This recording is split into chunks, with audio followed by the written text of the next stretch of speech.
Olá, estamos iniciando mais um argumento. Eu vou entrevistar o senador Inácio Arruda, do PCdoB do Ceará. Nós vamos conversar sobre uma proposta apresentada pelo senador, criando o Fundo Social do Pré-Sal. Senador Inácio, queria que o senhor explicasse o teor dessa proposta. Como é que é esse Fundo Social do Pré-Sal que o senhor está propondo? Olha, Beck, primeiro agradecer essa oportunidade para que a gente possa discutir o que eu considero, dentro dessa discussão do pré-sal, que é uma riqueza extraordinária do Brasil, a destinação e o uso dos recursos do Fundo Social. Então, o Brasil criou esse fundo, tem uma destinação vasta, mas eu tenho na memória os debates com o presidente Lula, a discussão com o presidente Lula. O Lula tinha na cabeça que esse dinheiro tinha que ser para a educação, formação do povo. Era dar a oportunidade. Porque se está bem formado, você tem a oportunidade. Você vai embora depois. Tá? Vai escapar do caminho seguido por vários países, claro, que é a doença da vaca louca, etc., da vaca holandesa, vaca louca, etc., que termina você tendo uma riqueza fabulosa, uma montanha de dinheiro e o povo na miséria, na pobreza. Eu lembro dos estudos feitos por Celso Furtado em relação à Venezuela, ele mostrando a riqueza extraordinária e o povo na miséria. Tá? Que só melhorou uma coisinha agora com Chaves. Tá? Então, mas essa riqueza está lá há mais de 60 anos que eles têm bilhões de barris de petróleo sendo mandados para o mundo inteiro. Então, nós pegamos e fizemos uma proposta para você dar uma... Tem que ter prioridade. Porque eu imagino... Claro, porque a cabeça do presidente Lula era essa. Depois, quando se criou o Fundo Social do Pré-Sal, lá na lei originária do pré-sal, na nova regulamentação, você tem um conjunto grande de prioridade. Tudo ali é importante, não tem nada que não seja importante. Mas o que é primeiro mesmo? Primeiro é a educação. E nós fizemos uma proposta que destina 50% dos recursos do Fundo Social do pré-sal para educação, ciência e tecnologia, sendo que, desses 50%, 80% destinado à educação básica. É educação infantil, ensino fundamental e ensino médio com profissionalização. É isso aqui. 80% é para isso aqui. Desses 50%, 80% destinado para a educação infantil, ensino fundamental e para a educação média, onde você pode ter já uma profissão de início e muitas vezes com aquela profissão você não precisa, para viver e para ganhar o seu dinheiro e sobreviver, efetivamente você não precisaria nem ir à universidade. Porque no Brasil todos imaginam que para poder sobreviver tem que ir na universidade. E em que pé está esse projeto? Essa proposição foi apreciada na Comissão de Educação. Nós votamos por unanimidade. O relatório do senador Valadares na Comissão de Educação foi aprovado por unanimidade. E a expectativa que eu tenho, porque o relatório do senador Valadares já está pronto agora na Comissão de Assuntos Econômicos, onde a matéria é terminativa, tá? Também seja votado por unanimidade. Eu sei sempre de pressões e contrapressões, porque é um fundo bilionário, digamos assim, o Fundo Social do Pré-Sal. E todos ficam olhando para ali, tá, para aquela fonte. Tá? E todos vão dizer, poxa, mas por que educação? Por que ciência e tecnologia? E por que não a minha questão? Entendeu? Ou de outro.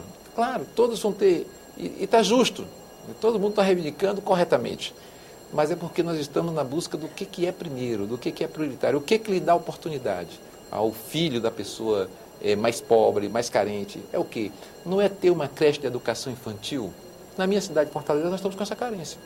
Nós não temos creche para receber as crianças das famílias pobres. Tá? A prefeitura não consegue oferecer, porque não tem meios ainda suficientes para bancar, porque tem que ter berçário, tem que ter professor especializado, tem que ter profissional da área de saúde para acompanhar, custa caro, é caro e é bom.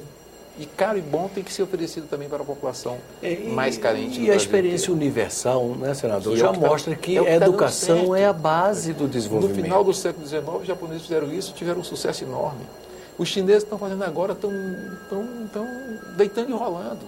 Os americanos fizeram também no final do século XIX. Os europeus fizeram no final do século XIX. Quer dizer, nós não podemos ficar marcando passo. Quer dizer, tem muita coisa também. Eu sou partidário dessa ideia de que você não tem que parar o carro, tá certo? Para resolver tudo. Nós vamos resolver tudo, depois a gente põe o carro novamente funcionando. O carro vai estar andando e nós vamos ter que ir resolvendo esses problemas. Então, acho que nós temos muitos investimentos hoje. Por exemplo, você tem os fundos setoriais que podem ajudar as empresas a fazer pesquisa, pode ajudar as empresas privadas e públicas a fazerem pesquisa, as estatais e empresas privadas a fazerem pesquisa. Facilitou mais Hoje você tem uma quantidade de recursos já razoável nas universidades que fazem pesquisa, tanto públicas como privadas. Mas você não tem que dizer o seguinte, olha, vamos fazer pesquisa científica e vamos largar a educação infantil. Não, ao contrário. Vamos tratar de educação infantil, porque você vai dando qualidade ali e vai formando uma quantidade gigantesca de profissionais, de pessoas capazes, que aprendem bem a nossa língua, o nosso português, e por isso vão ter facilidade de falar as outras, porque se você não falar bem a sua, se não dominar bem a sua, você não fala bem a dos outros. Você vai ter capacidade de formar gente com conhecimento de algo básico que é a matemática. Se você não ensinar ali no ensino fundamental bem, para a pessoa aprender bem, ele não vai aprender na universidade. Ele vai ficar torto na universidade em relação a desenvolver as áreas de engenharias, de ciências exatas, não é, senador? Para dar sustentação ao nosso desenvolvimento. Então hoje nós temos uma dificuldade, quer dizer, são os geofísicos. As geofísicos, você começa a formar um geofísico ensinando física, ainda nas últimas séries do ensino fundamental, e tendo uma grande formação no ensino médio na área de física. E hoje você não começa na universidade. De física, de matemática, de biologia, etc. Biologia, química. Que são fundamentais para nós, para o nosso desenvolvimento. Agora, senador, o senhor está otimista quanto à expectativa de que a Câmara venha finalmente aprovar esse modelo de redivisão dos royalties do pré-sal de forma mais igualitária entre todos os estados? Sim. Eu tenho a expectativa que, se for colocado para votar, nós vamos ter uma importante vitória, que é você distribuir essa riqueza de forma mais... Não é igualitária, porque você não pode dar o mesmo tratamento para um estado que não produz nenhuma quantidade de petróleo e gás, com referência aos estados que produzem, Espírito Santo, que produzem mais, como o Espírito Santo, como o Rio de Janeiro, que se consideram, digamos assim, prejudicados. Eu acho que nós não temos que prejudicar ninguém, mas nós temos que chegar a uma conclusão óbvia. Essa riqueza é do Brasil. Entendeu? Então você tem que distribuir esse negócio pelo Brasil inteiro. Isso ajuda os municípios, ajuda os estados. Pô. E o senhor, como cidadão... Desconcentra. Certo. E o senhor, como cidadão brasileiro, teme que possam ficar feridas expostas em relação ao tratamento dado ao Espírito Santo e ao Rio de Janeiro, que se sentiram, como o senhor mesmo comentou, prejudicados, entre aspas? Isso depende muito do tratamento. Isso envolve o Congresso Nacional, mas envolve a Presidência da República. Tá certo? Numa ideia de que você foi prejudicado, tem que ter compensações. É correto ter compensações. Quem mais tem poder de compensar é o governo federal, porque é quem mais arrecada. Tá certo? E essa arrecadação tem que ser também melhor distribuída no Brasil, do governo federal. Ou seja, já entramos num outro tema, que é a questão do Pacto Federativo, claro, do Pacto Federativo, da reforma tributária. Tá certo? Então, esse debate que está efervescente aqui no Congresso, mesmo porque o Supremo, numa decisão, mandou o Congresso revisar a questão do Fundo de Participação dos Estados. Até o final deste ano. Até o final de 2012. Então, é um tema que está aqui na nossa mesa, que nós temos que tratar e resolver até o final do ano de 2012. Mas eu acho que Rio de Janeiro, Espírito Santo, que são os maiores produtores atuais na área de águas profundas no Brasil, eles têm que ter um tratamento justo, adequado de todos nós, mas também eles precisam compreender que essa riqueza é do povo brasileiro. Porque lá no meu estado do Ceará, eu ajudo a formar os profissionais pesquisadores que estão pesquisando no CENPES. E uma boa parte é de nordestino que estão lá. São nossas cabeças, são nossos cérebros que nós estamos mandando para lá. E nós pagamos para eles aprenderem lá no Ceará. E depois eles vão para a região sudeste fazer pesquisas ou no CENPES, ou no ITA, ou nos grandes institutos que estão centralizados ainda naquela região do nosso país. Então, distribuir é a melhor forma de você fazer com que a economia ganhe velocidade e alavancagem. É você distribuir para incluir todo mundo. Se você não inclui, o seu mercado vai sempre ficando aquele mercado só daquela região.